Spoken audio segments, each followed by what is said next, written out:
कांग्रेस ने शरणार्थियों को सुरक्षा देने वाले सीएए कानून तक का विरोध किया। इस पर झूठ बोलकर, अफवाहें फैलाकर देश में बवंडर खड़ा कर दिया। कांग्रेस माओवादी नक्सली हिंसा को समाप्त करने के देश के प्रयासों में भी रुकावटें डालती है। कांग्रेस का एक ही पैटर्न रहा है, कोई भी रिफॉर्म आए तो झूठ बोलो, भ्रम फैलाओ। इतिहास साक्षी है, कांग्रेस ने हमेशा यही नेगेटिव रास्ता चुना है। साथियों, जो भी कार्य देश के लिए जरूरी फैसला होता है, कांग्रेस इसको कारपेट के नीचे डाल देती है। कांग्रेस के इसी रवैये की वजह से भारत विकास की उस ऊंचाई पर नहीं पहुंच पाया जिसका भारत हकदार है। आजादी के समय उस दौर में हमारे साथ और भी कई देश आजाद हुए थे। ज्यादातर देश हमसे बहुत आगे निकल गए और इसकी वजह थी कि कांग्रेस हर रिफॉर्म को रोककर बैठी रही। लटकाना, भटकाना, अटकाना, यही कांग्रेस का सिद्धांत रहा है, यही कांग्रेस का वर्क कल्चर रहा है। कांग्रेस ने पड़ोसी देशों के साथ सीमा विवादों को लटकाया। कांग्रेस ने पाकिस्तान के साथ पानी बंटवारे से जुड़े विवादों को लटकाया।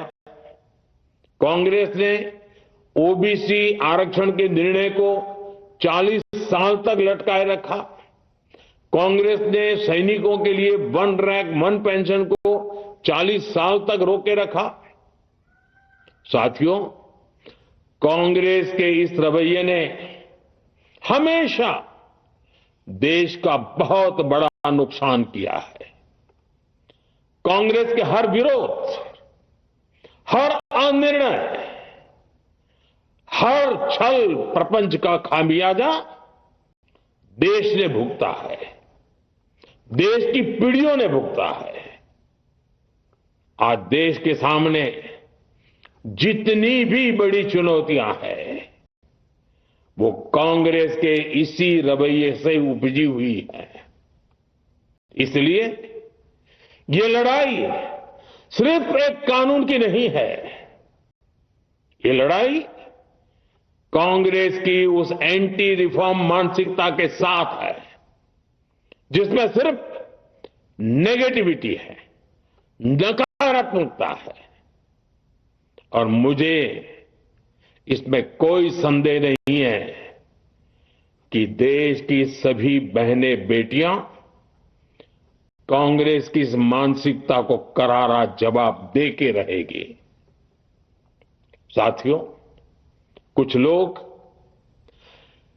देश की महिलाओं के सपने टूटने को सरकार की नाकामी बता रहे हैं,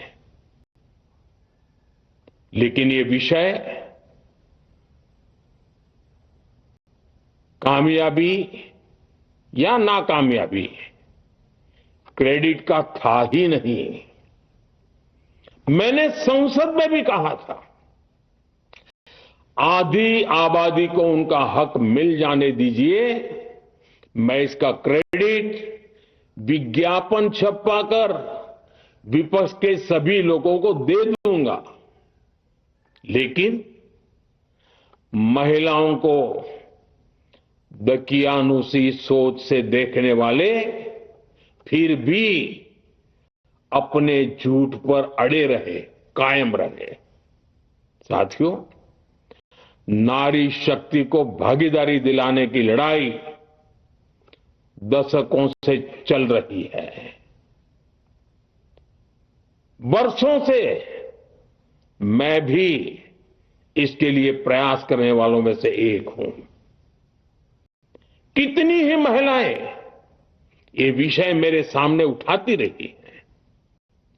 कितनी ही बहनों ने पत्र के द्वारा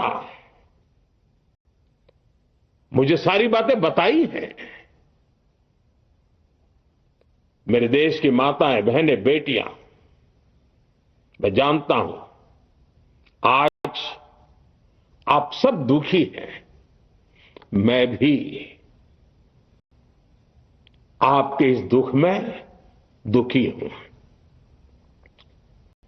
आज भले ही बिल पास कराने के लिए जरूरी 66% वोट हमें नहीं मिला हो, लेकिन मैं जानता हूं देश की 100%, 100% नारी शक्ति का आशीर्वाद हमारे साथ है।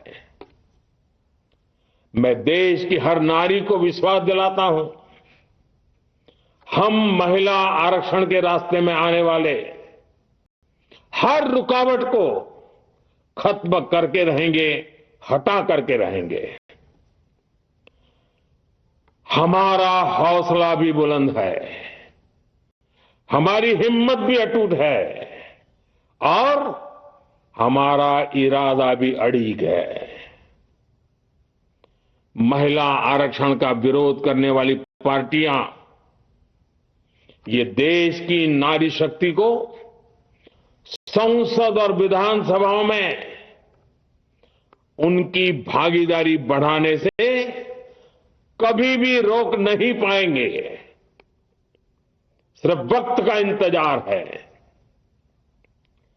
नारी शक्ति के सशक्तिकरण का बीजेपी एनडीए का संकल्प अक्षुण्ण है। कल हमारे पास संख्या बल नहीं था, लेकिन इसका मतलब ये नहीं है कि हम हार गए। हमारा आत्मबल अजेय है। हमारा प्रयास रुकेगा नहीं, हमारा प्रयास थमेगा नहीं। हमारे पास आगे अभी और मौके आएंगे। हमें आधी आबादी के सपनों के लिए, देश के भविष्य के लिए इस संकल्प को पूरा करना ही है। आप सबका बहुत बहुत धन्यवाद।